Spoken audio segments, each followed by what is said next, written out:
And we're we're live. That time we are actually live. And now I can go get the tweet, tweet it out for Twitter. And we'll be rolling in just a second here, folks. Let some people get into the room. Talking Nets fam. Sorry we dipped for a minute, but wasn't going to be long. Just needed a break. Just needed a step away from things and come back. And I feel good about what we're going to do in the next 4 months, 3 months. Let's see. Okay, boom. And we're live. And that's going to go on Twitter for people to join us. And then I'll retweet it from my account to give it a bump.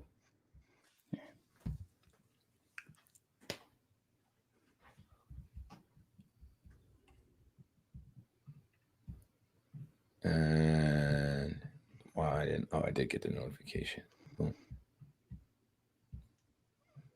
All right. Best Nets Pod has returned. My guy Luis Mena. Luis, you gotta tell me how to say your last name. I know it's not Luis, it's Luis. And then I don't know if it's Mina or Mena, but I'm gonna guess it's Luis Mena. It's got a better flow to it. Let's see. Let's see what we get. Yeah. Mena. Okay. Luis Mena, our guy. Luis Mena. There we go. Okay. Fam. And I sent that in the private chat. All right. So I got Talking Nets in the chat, and I got my personal account in the chat, and Hudson Flynn on the live, and Luis Mena in the chat. We'll get a couple more people to pop in and join us, and we're going to be talking basketball. We're going to be talking Nets quickly here. Only a couple voicemails. Not too many things in the news to go over, but some conversations floating around out there. We shall have them. Glad Not much news, but the narratives keep coming. Yeah, that's why we have news and narratives, because news is one thing. The narratives that they create are a whole other thing, bro. It's crazy to see the Nets aren't, on TV every night anymore, right? So they're like, how do we get the Nets back in the headlines? And so we have people inventing headlines, and it's the way it is when you're the Nets. We got Scotty in the chat following from France. Man, what's that? That's like, you guys are like, what, 5-6 hours ahead? It's got to be a late night pod for you. And we got Ryan. What time is it? What's up, everybody? Midnight over there?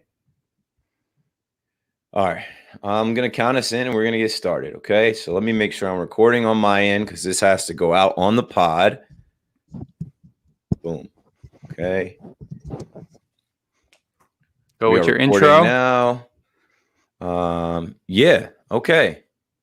Talking Nets, episode 113. Let's see if I remember how to do this. I've been off for a week, doing other things, but glad to be back. I was talking to someone that was like, yo, I just miss hearing from you guys. And that touched me. I was like, damn, we built a pod here. We got a squad here. I'm like, I got to come back. I got to get Hudson and see when Hudson is available so we can come back and talk Nets and talk basketball and just get back to doing what we're doing at least once a week. And here's the start of that. So talking Nets, let's get it. And that's the intro. Brooklyn, we go hard. We go hard. I even thought about changing the song. I'm like, do we get a new song? I'm like, not yet. I think there's going to be a day. There's going to be a day when it's obvious that we need to do a little new song, and today's not that day. But it's going to be clear. It's just like when we did the rebrand with all of our graphics and stuff. Yeah, we knew going into the playoffs we had to get the Basquiat look. But I hope there's a day when Jay-Z comes knocking and he's like, yo, you can't use my song on this podcast. The day that we get copyright striked is going to be a good day. My bad, Hove. No disrespect. We'll get an original track. All right, let's count us in and let's do this. 5, 4, 3, 2, 1. Yes, sir. Welcome back to Talking Nets, aka Talking Basketball, episode 113, and we're back. Keith McPherson and Hudson Flynn joining you on Tuesday night. It's 5 o'clock somewhere, not in France where our guy in the chat is from, but it's 5 o'clock on the East Coast in New York, New Jersey. And we just wanted to check back in on y'all. We just wanted to see what was up with the gang, with the squad, with the TN fam. And there's plenty for us to talk about. We'll kind of just have some conversations around the NBA, around the Nets, around what we're doing personally, and around what we're going to do next. Hudson Flynn, can you say hello to the people? How we doing, everybody? Been a minute. Feels like it's been a month, only been about a week. It's crazy, you know, that the Nets doing a podcast every 2 games for 72 games plus the playoffs. It's crazy, you know, taking a whole week off, but we're back. We couldn't leave you guys without content. Keith said in the intro, we had people telling us that they missed hearing from us. And that was touching. That was touching because even though the Nets are out, even though this podcast is shifting a little bit for the summer from talking Nets to talking basketball with a Nets focus, it's good to hear that people still rock with us. People still want to hear from us. I'm happy about it. I know Keith's happy about it. So let's talk basketball. Yeah, man, I'm not gonna lie. I was hurt, and the hurt didn't really hit until I was watching the Eastern Conference Finals. The hurt didn't really hit until I just realized, like, man, we would have just had to beat the Hawks, but I won't go back into that stuff. Let's talk about what we did on the week off, man. I'll start, and then Hudson will fill us in about where he's been, because the last pod we did was on Monday, June 21st. And then it came out the next day, the 22nd. And from that time, I was going to Yankee games. I know you guys that follow me on Twitter obviously seen me at the Yankee games, getting back into Pinstripe Strong, my Yankee podcast. I do social media. I do videos. I create videos. I make videos. I do a bunch of things to help Joe's McFly, Chris McFly, and Pinstripe Strong, our Yankee brand, be what it is. So I was able to really lean back into that last week. But more importantly, personally, I was able to do some wedding planning. I'll be getting married in a couple weeks. Hudson, I would have invited you, but you're underage. It's a grown folks party. My bad, bro. Sorry about it. One day you'll be able to come to one of the what we're calling McFestivals that we'll be having probably yearly after this. So yeah, I've been doing some wedding planning, which there's a lot that goes into a wedding, especially when you're planning and paying for it yourself. My wife and I have had to do the most ridiculous things in the last 2 weeks, from like figuring out the marriage license to going to buy candles and lanterns and string lights and going to meet with the venue. And then even me going to Guitar Center in Totowa and then Guitar Center in Paramus. If you guys don't know, I was a DJ from age 15 to about 27, 28. And then I got in the corporate world and I gave it up. But I always had this vision of buying a deck and getting back into the game when I was a little older. And that vision has come true. And the first time I'm going to be DJing is at my own wedding, but I'm going to pre-record some mixes. So I was able to go to Guitar Center, get a brand new pair of speakers, which they're awesome. And then I had to drive all the way to Brooklyn, like out by like Coney Island, to get the one Serato DDJ SR2 model that I wanted. It's the only one that was available in the Northeast. And on top of that, I've been doing some apartment hunting. I've been back in Jersey City.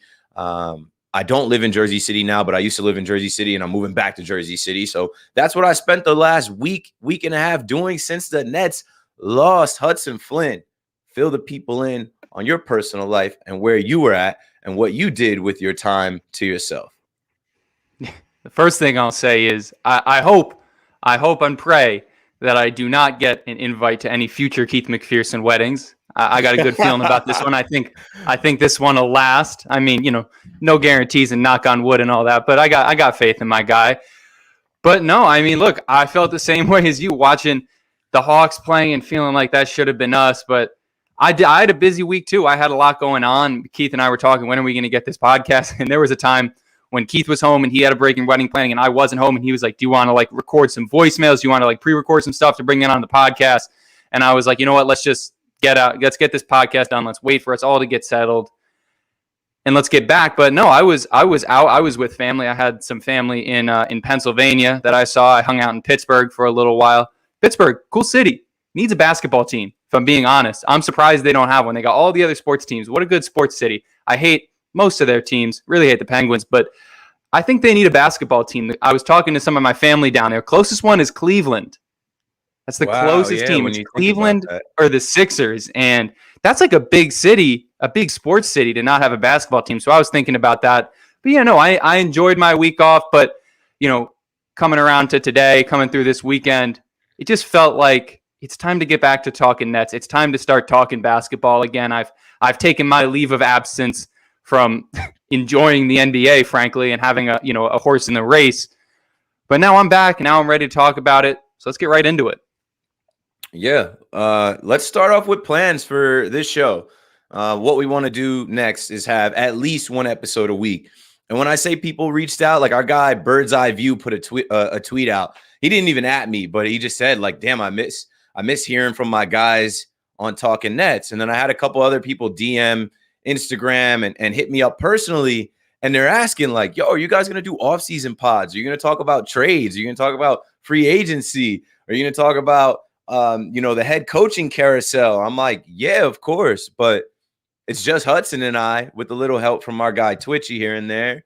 So, it's a two-man operation, and we've been going hard with this thing for a long time. Like when we went into Talking Nets at the end of the 2018-2019 season, and then that season got started, and then obviously you guys know the story, the pandemic hit, and it slowed us down in our first full season to cover, but we were able to figure it out. And if you listen back then, you know that we spent that time talking about the entire NBA, talking about news around the whole NBA and not just the Nets. So we'll get into a little bit of that type of stuff to help us pass the time the next 4 months.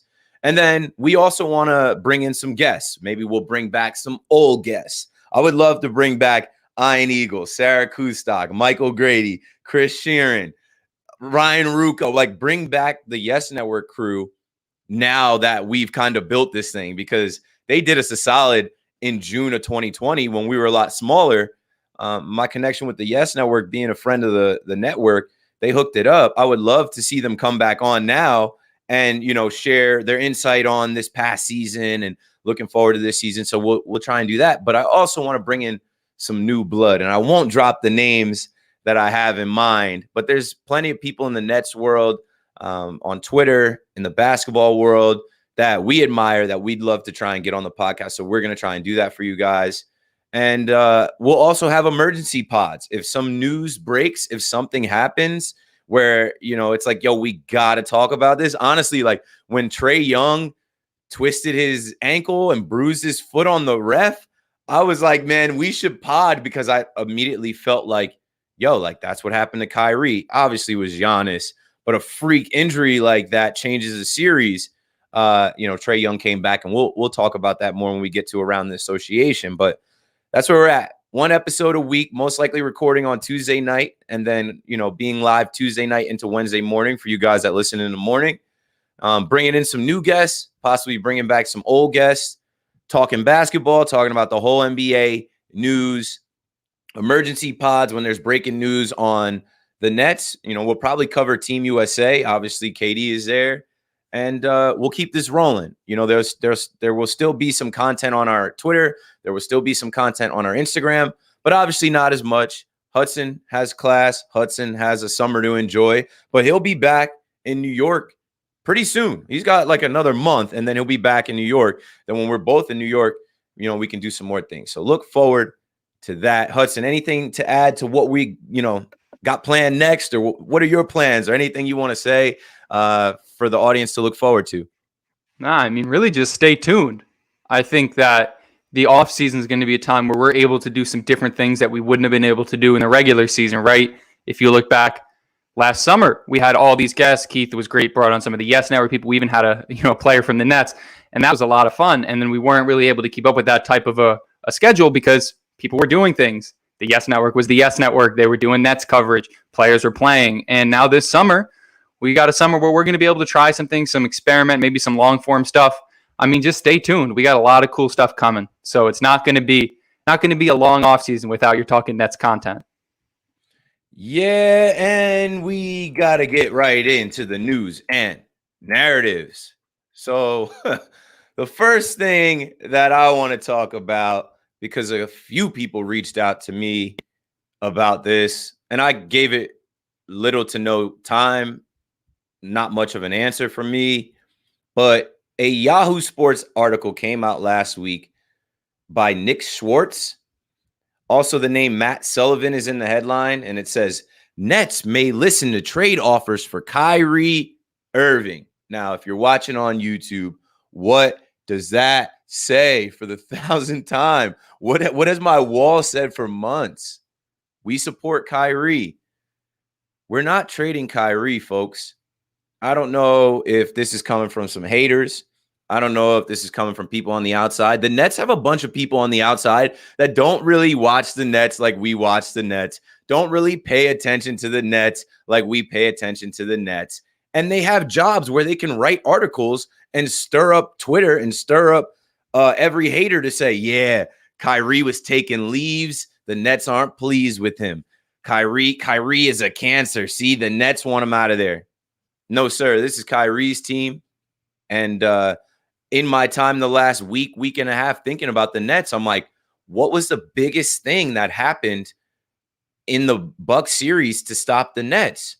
And in my opinion, more than Joe Harris not hitting his threes, more than Steve Nash not being able to call plays like Monty Williams, more than Nick Claxton not getting his minutes and us not having a big to stop Giannis, the biggest thing that happened to the Nets was that we lost Kyrie in the first half of Game 4. Hudson, your thoughts on this goofy-ass article about the Nets listening to trade offers? Like, who do you trade? What are your thoughts on this whole thing from last week about Kyrie getting traded potentially? First off, it is what it is. It's re for RTs, right? It's Kyrie Irving being a headline grabber. That's really all that it is. You can't talk about the Nets basketball situation because they're not playing. Okay, they're still the biggest story in basketball. How do you make them the headline? And so you do things like this. You try and stir the pot. You try and, get people to notice you, whatever, right?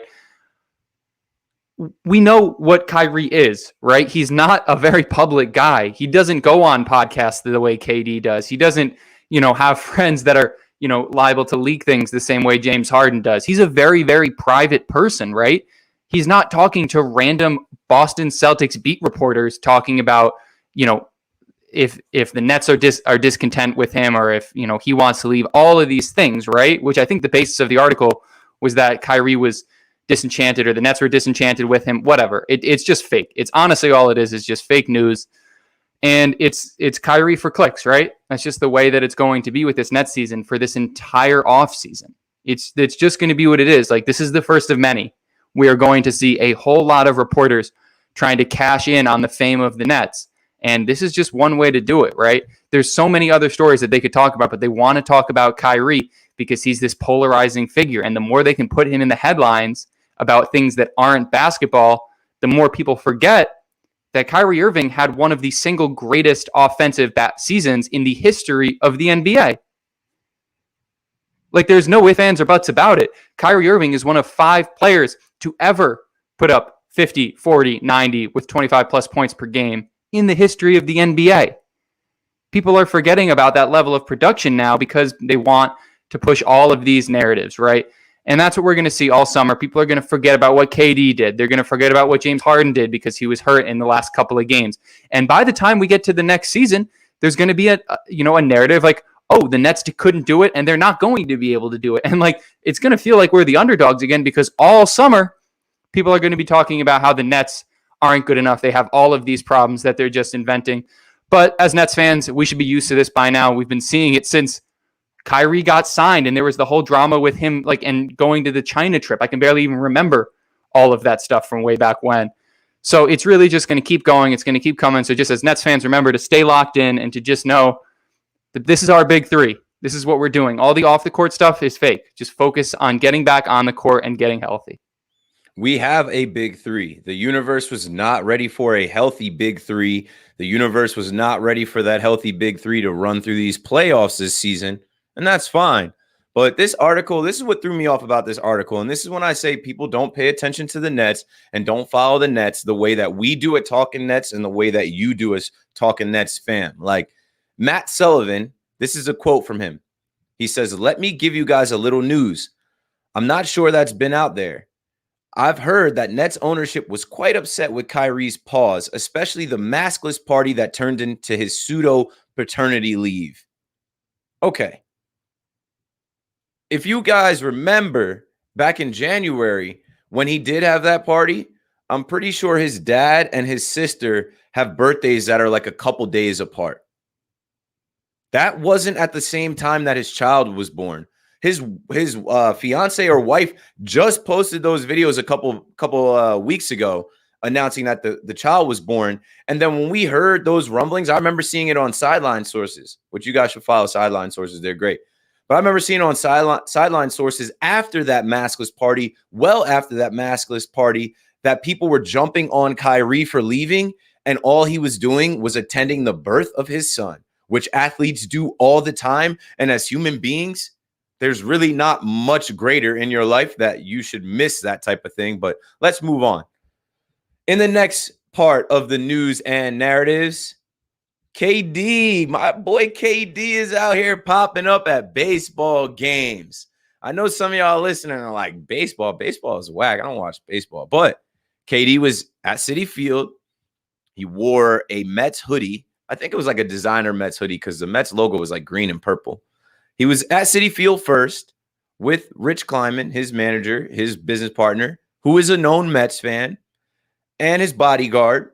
And some pictures went out. And me, as a Yankee fan, I'm like, damn, maybe if the Yankees weren't in third, which now they're in fourth, but I'm like, maybe if the Yankees were in first place, Yankee Stadium would have been the first stop. Right now, it's a Mets town. The Mets are playing better than they have. Rich Kleiman's a Mets fan. Cool, KD. I feel like after the show that KD put on in New York, even last night, right, he popped up at the Yankee game, which I was pumped to see.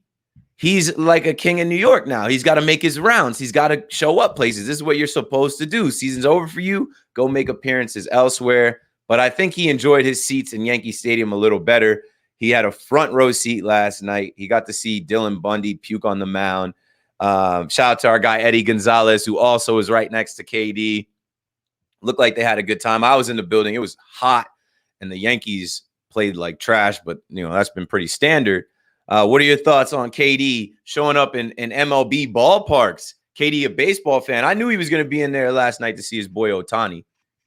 Oh, yeah. I mean, I think the funniest thing that happened this season in terms of KD Twitter, and that's saying a lot, was when after he dropped, I think it was like a 42-point game, him and Mike James got on Twitter, started talking about picking up Ohtani in their MLB The Show, was franchise MLB mode. The Show, not fantasy. And I thought that was just so funny. And it's cool that he got to see Ohtani. I think I wasn't watching that game because the Yankees are horrendous, but I think Ohtani actually hit a home run in that game in his first at bat at Yankee Stadium. Didn't waste any time. Look at that. Not a fun time to watch the Yankees, but I don't know. At least it seems like he had a good time. A little disgusted by the whole puking on the mound situation. But, you get what you get when you go to a baseball game. But no, you're right. He's the king in New York. That's what he's doing. He's making his rounds. He's doing his appearances. I won't be surprised if there's a playoff game and KD throws out a first pitch. It's Kevin Durant City. At this point, there's not a bigger star in the entire city of New York. I'm including the Giants. I'm including the Jets. I'm including the Rangers, the Islanders, everybody. There's really no one that compares to Kevin Durant. And that's also including Aaron Judge. It's including Pete Alonso, all those guys. There's no one bigger of a star. So he's going to be making his appearances. And look, Nets fans, if you're out in New York City, you might see him. So, get your photos ready. And I'm excited for when he runs into some salty Knicks fans and he, puts out another clip like when he said, hell no, I'm not going to the Knicks when he was a free agent. Yeah, there were some goofies in there that tried to boo KD when he was on the big screen last night, but that didn't rock for too long. Those same goofies were in Yankee Stadium chanting Trae Young's ball ding, and I'm looking over at these guys like the Yankees are losing, and that's what type of time you're on? Take that shit somewhere else. Let's move on to something else. Jacques Vaughn, our guy from the bubble, the Brooklyn Bubble Nets, the Brooklyn Bubble Boys. I'm wearing the shirt from last summer. Jacques Vaughn, our interim head coach after Kenny Atkinson. He's staying. He's sticking around. Now we're hearing things about the coaching carousel and different jobs and Becky Hammon and, Jason Kidd just signed with the Mavericks, and Chauncey Billups now is going to be with the Portland Trailblazers. So we're keeping our guy. And I know there's talk about D'Antoni potentially going somewhere, but I feel like these guys got to run it back. Nash is not a head coach yet. He made it through this season because he had ridiculous talent. I'm sure he learned a lot through this season in his rookie season. But for him to continue to grow in this first offseason, I feel like he needs a Jacques Vaughn next to him and a Mike D'Antoni or somebody else. We already lost our guy to the Celtics. Always butcher his name. Let me pull up the Ime Udoka, Michael Grady's favorite. Ime Udoka. And congratulations to him, by the way, because he really put in a lot of work behind the scenes to get the Nets to where they were. And he's really well respected in the coaching search. Like, that was really evident when you saw like how quickly the Celtics snapped him up. And it's crazy that even us, we're guilty of this. We didn't mention him as much as we should have. No, we really didn't. But I mean, we knew he was there when you see him and you read articles and you know of Ime Udoka. I just butchered his name on purpose. But the greatest thing for me with that is that like he has now been plucked from this Brooklyn Nets culture. And I think that the Boston Celtics needed a guy like that. I think that's a guy that their players will immediately respond to. I'm not rooting for the Celtics. I hate the Celtics, but I am rooting for one of our guys that's going over there. I hope he is able to get something out of that team. They've got our draft picks. They've got a talented team. All right. That's all we've got for news and narratives. Let's take a quick look around the association, starting off with the Eastern Conference Finals, which I can't stand to watch. I told you I can't stand to watch Giannis, but now I can't stand to watch Chris Middleton. I'm like, damn, Chris Middleton is about to carry Giannis to a finals. The Bucks beat the Hawks in Game 3 Sunday, 113-102. It's also when you saw Trae Young step on the ref, which I'm like, come on, ref, back up, man. Come on, you see Trae, like, back up. He bruises his foot. He goes out. He comes back, but he's not the same. And Chris Middleton lights it up. Chris Middleton had a career-high 38 points and 20 points in the fourth quarter to close them out. Hudson, did you watch this game or did you see the highlights? I caught the highlights. I didn't watch it live, and I'm just like, damn, I don't know. I think the Hawks now are up 2-1. Game 4 is tonight in Atlanta. I think the Bucks have this series if Trae isn't full go. I think they had it even if he is full go. If Trae isn't full go, they definitely don't have it. Look, I said on the last episode that I think that the Hawks are going to give them a scare at the very least. And I think that that's exactly what they did by taking Game 1. I want them to make it a series. I just can't stand the Bucks. I just can't deal with them. They just make me so angry the way that they play basketball. And this isn't even like a salty Nets fan thing. Like, it's just, I just can't stand it. Like, they just don't play good basketball. Run and dunk, man, isn't fun to watch. Tucker? Chris Middleton, I'll say, even though he's doing some great things, it just isn't my cup of tea. They're just not exactly a likable cast of Bobby characters. Portis? Ew. Yeah, they don't have it. They don't have the fun factor that I'm looking for when the Nets get eliminated, right? I want there to just be like fun things happening in the NBA. I want there to be high scoring games. I want there to be drama. And with them, it's just kind of boring. It really is. And every game I watch them play, I'm like, man, if they didn't have the luck of the NBA going their way, if the basketball gods weren't smiling down upon Giannis and the officials, let's be real, they wouldn't be where they are. And it doesn't even look like they deserve it. They're definitely better than the Hawks, but they're going to go to the finals. I'm pretty confident about it now, and I hope I reverse jinx them, but I think they're going to the finals. And boy, it would give me so much joy if the Suns just absolutely smoked them. It would just, everything would come into place for me if the Suns could smoke them, because I don't think the Hawks really have the firepower to do it. They're a young team. They're still growing. They're still developing. I mean, they only had their coach for about 3/4 of the year this season. So we'll see what happens, but I just can't stand to watch him. I really don't. I hope they make some changes this offseason to make them a more likable team, because right now they're just kind of boring, honestly. What did I tell y'all? Like, what did I tell y'all during the Bucks series when we did these podcasts? The NBA needs to keep Giannis in this thing for as long as they can. They need Giannis and the Bucks to get to the finals. LeBron is out. Curry been out. Now KD is out. Think about it. It's business. And the NBA is the biggest business of it's just so simple to me. It's like, we're still watching this guy take his sweet ass time on the free throw line. We're still watching him get whatever calls. He's playing a different game than the rest of us are playing. And then when we talk about the luck factor, right? Kyrie goes out in our series. Trae Young goes down in this series.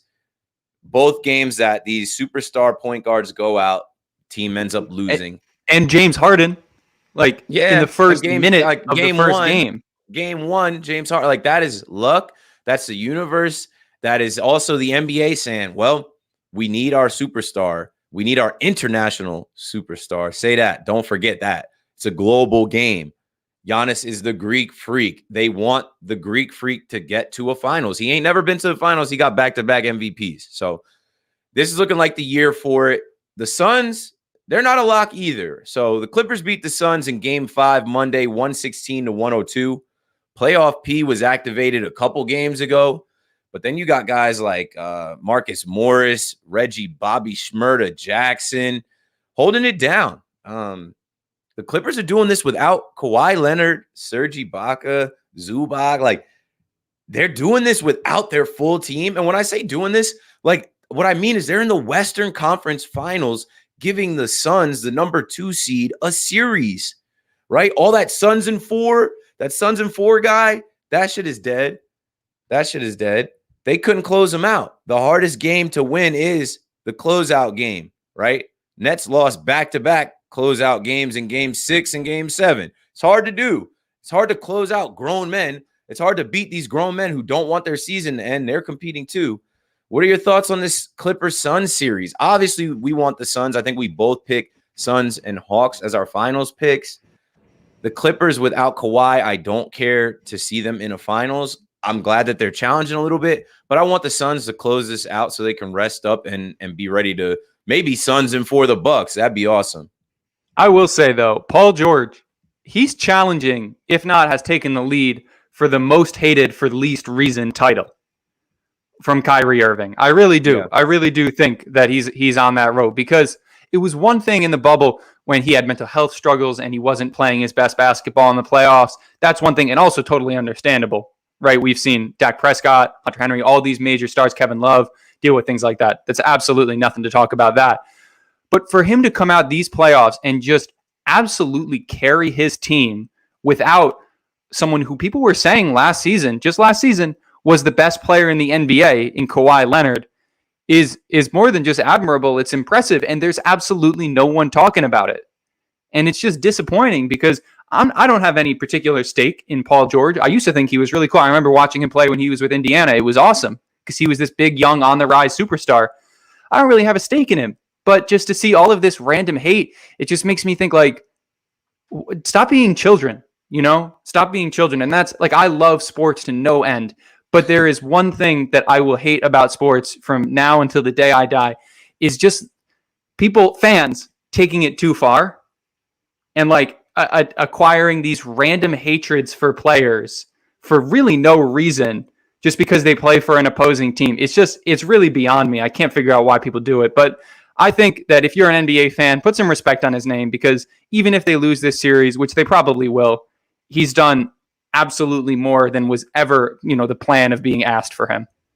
Hudson said it, yo. Hudson was a child 2 years ago. He's telling grown men now, stop being a child. It is childish. I think that the hate that playoff P, pandemic P, the hate that he gets is a product of this internet culture that we're in. It's a product of these people that can throw stones and hide their hands. I deal with it. I deal with it a lot, actually. Yankees Twitter is full of avatar Twitter, no name Twitter, anonymous people that will say anything about you because they're not shit. Playoff P, I know he came out and called himself that, but he has proven now, right? Like, that's valid. He's shown up in the playoffs. They're in the Western Conference Finals getting it done. They wanted to dog this guy for his wife. I'm not even going to get into that. They wanted to dog this guy for that shot that he took in the bubble, which now we're seeing like the bubble was a complete different set of basketball. Like, can't really be TLC put up 27 in a playoff game. Yeah, like TJ Warren. People were saying TJ Warren was Kobe in the bubble. What happened to him? Like, look at the Heat. The Heat got swept out of the first round by the Bucks, but they got all the way to the finals last year. So, Paul George, keep doing your thing, bro. I appreciate you. I am a Paul George fan. I got a couple pairs of his sneakers, and I've rooted for the guy because I understand he gets a bad rap. Boogie Cousins, DeMarcus Cousins came out and defended him, and I appreciate Boogie being there and defending him and being on that team helping him. So, that's all we got in Around the Association. No new reviews. Hold on. There's no new reviews. So let me start off the next chase, right? We got to 100. Now we're on the road to 200. We're going to chase it down in the next 4 months before the Brooklyn Nets tip off for the 2021-2022 season. We need 200 reviews. We've got 104. That means we need 96. That means you tell a friend to tell a friend we're talking Nets. That means you tell your boy that wants to get into the Nets and the NBA this offseason, yo, listen to this podcast, subscribe on YouTube, write them a review if you like it. That stuff helps us get guests. It helps us look good. It helps us in our own company. It helps us outside our company. It helps us with anyone that we want to approach as the brand is growing, because people are going to look up Talking Nets and they're going to see, oh, they only have such and such reviews, and judge you just on that. Luckily, now we've got over 100. I think our average is 4.8 stars. So help us out with that. And now we'll get into the 2 voicemails that we have for today. Let's see here. Is my Bluetooth connected? It is not. And that's always an issue here. So I'm going to say a couple more things just to fill the time until my Bluetooth is connected, until we can get this going. Come on. There it is. All right. First voicemail. No, this sucks, dude. This happens to me every time. I'm going to edit this part out of the podcast, but my MacBook always connects to the Bluetooth and it overrides the phone. Here we go. Our guy JJ called in today. Hey, Keith. Hey, Hudson. It's JJ again. First of all, good to have another podcast to listen to you guys. It's always fun. Even though sadly it's not about the Nets, just being able to listen to you guys do your back and forth, do your fanalist takes. It's just excellent to listen. One quick question.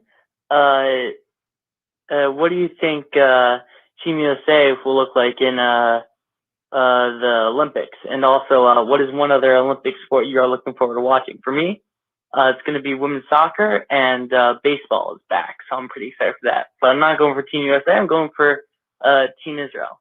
So that's fun. All right, let's go Nets. Good question, JJ. I wasn't even thinking about the Olympics. I don't know. I feel like this is a weird year for the Olympics because it got pushed back. And obviously, I expect Team USA to go get the gold. They got a stacked team. I know KD will lead the way. His question was, what other sport are you interested in seeing? I ran track in high school, and I'm pretty well versed in all the track events and how that goes down. And I'm always interested in seeing some of the fastest people in the world, some of the best runners in the world. And there's some people emerging out there. So I'm looking forward to seeing track and field. Hudson, what other sport outside of basketball are you looking forward to seeing in the 2021, should have been 2020 Summer Olympics? Well, first off, I will say Kevin Durant is going to continue to show that he's the best player in the world. He does not mess around in the Olympics. This is not, him playing at the Rucker. This is him being serious. This is him taking everything seriously. So I am obviously looking forward to that. I'll say I do like track. This is the one time every 4 years when I get invested in track. I even was watching the highlights from the Olympic trials. I saw what's her name? The girl with the bright orange hair, Sha'Carri something. She qualified. Yeah, That was really cool. Sha'Carri Richardson or something like Sha'Carri that. Richardson, I think, from Texas A&M. She qualified. She's really cool. And honestly, I couldn't know less about gymnastics. But watching Simone Biles like absolutely dunk on people of nations I can't pronounce is one of the highlights of my existence every 4 years. It's just so much fun watching her just absolutely be the greatest of all time. And that's one of the things that I've learned from the Olympics and from even watching Kevin Durant is that you just got to appreciate greatness when you can watch it. And the Olympics is the perfect time to do that. So I'm really looking forward to them. Bro, the Sha'Carri Richardson chick ran a 10.75 100-meter dash. Like, that's fast for anyone, not just a woman. That's ridiculously fast. I think the fastest time I ever ran the 100 in high school was like 11.5. And she ran a 10.75. So I'm excited to see what she does. All right, we got another voicemail. I'm not sure who this one is from. I think the objective for next season is first thing first is health. You know, this year, this was really about the next man up mentality. But I think that we need to work this out. And I believe health is going to play a major factor. So hopefully the 82 game schedule that, these players will listen and not play many back-to-back. And the second part is chemistry. I believe chemistry is working. It's just the health factor. Brooklyn, Nets World. Appreciate you, brother. Brooklyn Nets World is correct. But I gotta kind of come at you on that in a like sideways way. The objective for next season is health. Of course, if we were healthy, we'd probably still be playing, but that's not an objective. Like, health is something that you can't control. Injuries are going to happen. These guys are playing high-level basketball. I am 100% positive that the Brooklyn Nets medical team and medical staff is going to work with these guys and pray for health. I prayed for health. There was a podcast before we went to the playoffs where I said, I am praying for health because that's the only thing that can derail this team. Also, don't forget that during these playoffs, Jeff Green got hurt. It wasn't just Kyrie. It wasn't just Harden. So health being the main objective, yeah, it's not an objective. It's something that you hope for. You hope that the team can stay healthy. And then chemistry, I don't want to talk any more about the Nets chemistry because that's what the narrative was for this whole season when we couldn't get the big three together. And then pretty quickly we saw how good these guys were, how good these guys are, how they play together. The chemistry is there. And here's what I say to the chemistry comment. They have this whole offseason to work together, to eat together, to chill together, to hang together, to come together. Obviously, KD is going to be doing Team USA, but that's KD. But the rest of this team has a lot of time to work on that chemistry naturally. I'm not worried about the Nets chemistry. What say you, Hudson Flynn? First off, health can't be a primary objective any more than Joe Tsai putting the right doctors in the right place. And Kevin Durant himself said part of the reason he came to the Nets was because of how good their medical staff was when he was coming off of his rehab. So put that aside, right? You can't plan for Kyrie Irving, getting undercut by Giannis. That's not like no one could have predicted that. No one could have stopped that from happening other than Giannis, right? That's not something that you can put in a plan in place for. Really, it was just bad luck and a combination of that with the Nets playing such a condensed season, right? All these back-to-backs, all these games a week. I think we were usually playing about 4 to 5 games a week, and you only have 7 days in a week. That's a lot of basketball, right? The body isn't necessarily meant for that type of stress at all times. We're going back to a regular schedule, a regular season. We're going to see a diminished, condensation of the schedule. So I am not too worried about injuries, especially considering how much of an Iron Man James Harden is, how much Kyrie wants to get back, and Kevin Durant being Kevin Durant. If I am looking for one concern with the Nets, it's really just getting through the regular season. It's a lot of waiting is really all it is. And as a Nets fan, I remember thinking, I put my head in my hands after KD missed that shot in overtime. I was just like, man, I'm going to have to wait a whole year for the Nets to be back to this point. there's just a lot of time. So it's really just a matter of getting there, because the injuries, they will come, they will happen, things will fall into place as they're supposed to, but that's not something you can plan for. All we can do is just go out and play what's on our schedule with who's on our team. And so right now we should just worry about getting the team together and getting ready to go for next season. Yeah, I'm worried about them improving this team. I'm worried about them bringing in the right pieces to add more depth, to give us some more bigs, draft the right players. We have some picks. The draft is going to be fun for Nets fans this year. We'll probably dive into who the Nets could potentially take on 2 different episodes. We'll probably do a preview and then an actual draft episode. So I'm looking forward to all of that type of stuff. And in my time in the last week or so, I was thinking about this season, right? And I think last episode we said this is the season for the small market teams to make it. But this is also a season that I did not. Now that I'm looking from the outside in, this is not a season that I did not like. How do I phrase this? Now that I'm looking from the outside in, I don't feel as bad that Kevin Durant and the Brooklyn Nets did not win it this year, because they would have twisted the narrative to say, oh, you built a super team to win the 72-game season. That's not a real season. They could only get it done in 72 games. Oh, this was the COVID protocol season where guys missed time because of COVID protocol nonsense. Oh, this was the season after the shortest off season. The whole league was hurt. Man, they wouldn't have won if Bron and AD were good. So I was like, they can have this 72-game season, this post-pandemic season. I'm glad we didn't win it. It is a building block for us, setting us up to go win the next 82-game season. Let's go win 74 games. How about that? All right, time to wrap this thing up. We put out a post that said, hey, we're coming back today. Reply with questions or call in. My first question was answered. I said, why did people say the Nets wanted to trade Kyrie last week? I don't like that.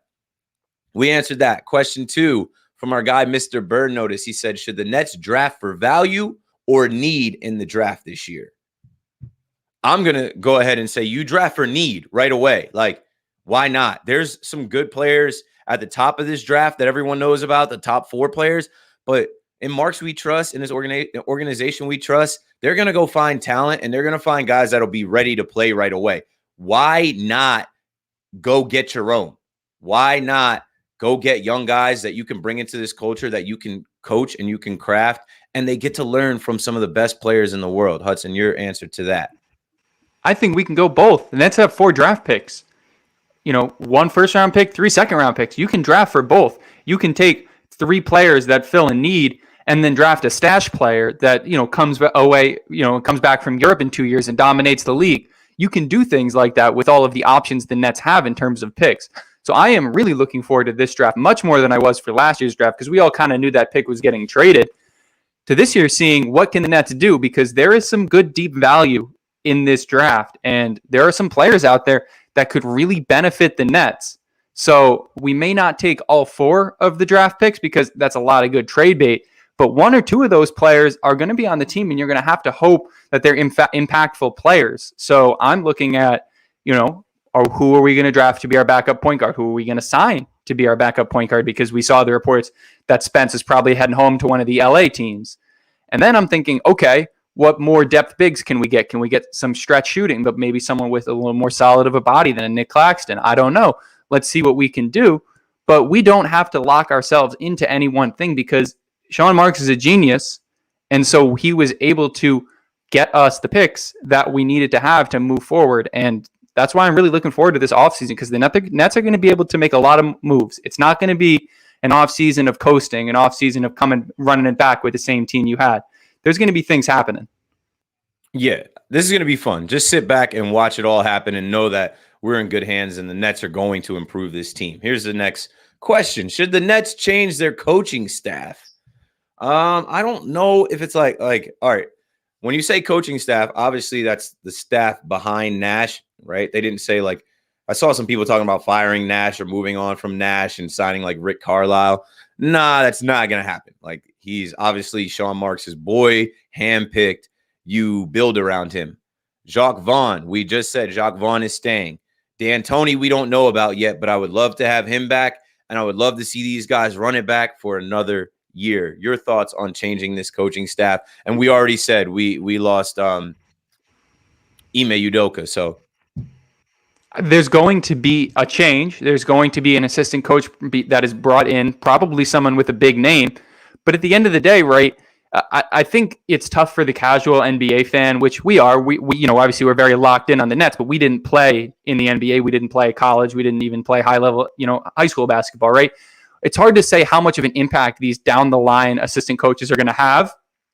Like, for instance, Amari Stoudemire, he's on the Nets staff. No one talked about him.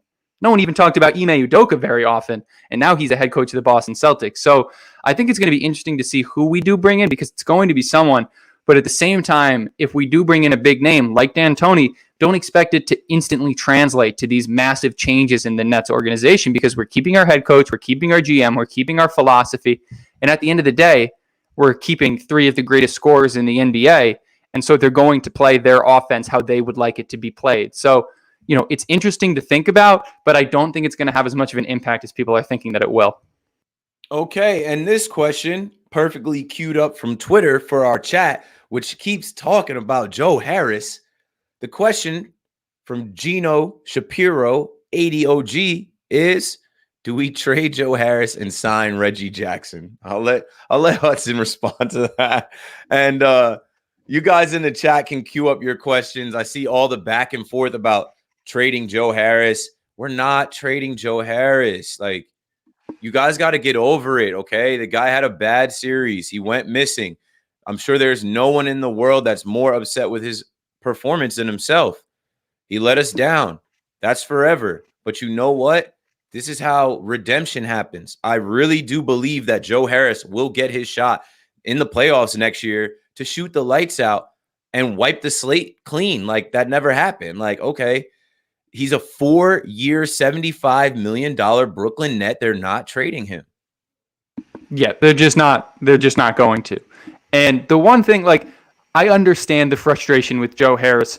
It was really disappointing to watch him play and watch him take open shots and not feel like they were going in like you did in the regular season. That stinks. It was bad. It wasn't good. Joe Harris had a bad playoff. He was one of the reasons, not the only reason, people, one of the reasons that the Nets did not succeed in this year's playoffs. Okay, we understand that. This series has absolutely nothing to do with what Joe Harris did, in his first real playoff series with the Nets, right?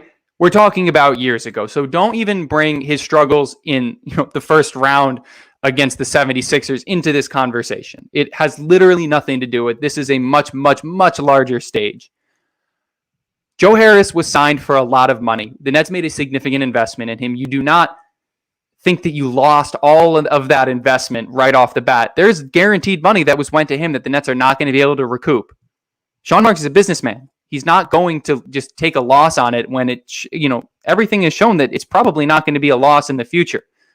I understand the frustration. You are right to have those frustrations. He did not play well in the playoffs. Okay. There's no reason to think that was something that's always going to be the way that it is. There's no reason to think that Reggie Jackson being good in the playoffs is something that would instantly translate over to the Nets, right? There's a lot of recency bias going on, and I understand the temptation to feel that, but like, check yourself at a certain point, right? Like, I am happy to know that I know less about basketball than the Brooklyn Nets. And if the Brooklyn Nets gave him a 4-year, $75 million deal, then I trust him, because the Nets don't make blunders. Sean Marks does not mess up. And so I have no reason to believe that he made this massive mistake investing money into Joe Harris. Just everybody needs to calm down. Yeah, it sucks because when Joe Harris scores 20 points, the Nets are undefeated. We said that a couple times this year. And then also when Kyrie would go out during the season, whether it was a leave, whatever, Joe Harris would rise up.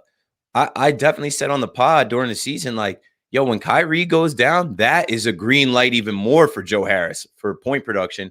And it sucks. We didn't have Kyrie in game 5, 6, 7, and we didn't get that point production out of Joe. But you know what? It's over, folks.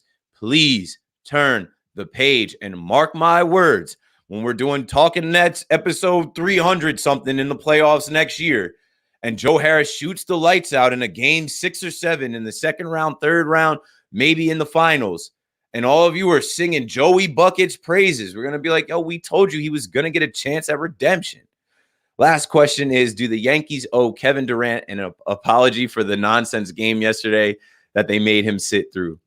The Yankees owe everybody an apology. We've got about another hour until first pitch for game 2 of the Angels game. I had tickets. I literally transferred my tickets to someone for free. I'm not going to sit out there in the hot-ass, humid-ass stadium with fans chanting Altuve and Trey Young's names. The Yankees are a disgrace right now, and that's all we've got for the pod. Sorry, Yankee fans that are listening. Y'all know what type of time we're on in Yankee land. It's panic time. Season's on the line, and these guys are on a 4-game losing streak. But Talking Nets world don't care about this. Subscribe, rate, and review the pod. Leave us a voicemail, 201-870-0461. Follow us at Talking Nets on Twitter, on Instagram, Facebook. Subscribe to the YouTube. And we'll be back next Tuesday into Wednesday, unless something crazy happens where we got to do an emergency pod. But this is what you can expect. Every Tuesday night into Wednesday morning, a brand new Talking Nets until we get back into the season. Stay tuned. Stay with us. We're not going to leave, y'all. Somebody said, man, this is my favorite podcast. And I started thinking, I'm like, what if my favorite podcast disappeared for 2 weeks? Didn't let it happen. Didn't want to be gone for 2 weeks. So we back up in this thing. Appreciate y'all. Hudson Flynn, anything else before we close out? See you next time. See you next time. And see you online. That's all we got. Let's go Nets. Let's go Nets. Brooklyn. And that's wraps. Cool. All right. Any other questions in the chat now for the after pod? Why would the Pacers add another wing? Let's see. They wouldn't. Let's We're not go. going to Red trade Sox. Joe Harris for Miles Turner. This guy, T-Rexy right here, bro. I'm about to put you in timeout, bro. Let's see. People acting like Shamet didn't have bad stress. I mean, I expect Shamet. Shamet is another one I expect to take a step forward. He'll be 25 next season. He'll have a whole year of being in New York. I think he'll be better. Let's see. Why you can just flip the coaching staff. One shot goes in and we're worrying about stopping Trey today. That's facts. That's facts.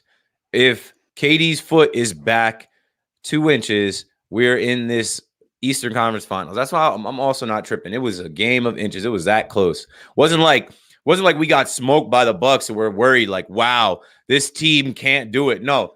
If anything, we have optimism going into next year. It's like, damn, we took the Bucks and their big 3 7 games without Kyrie, without a full strength Harden. Scary hours is 2022. Let's see. I think that's all we got. I'm not going too far up. All right. Thanks for watching, and we'll see you guys soon.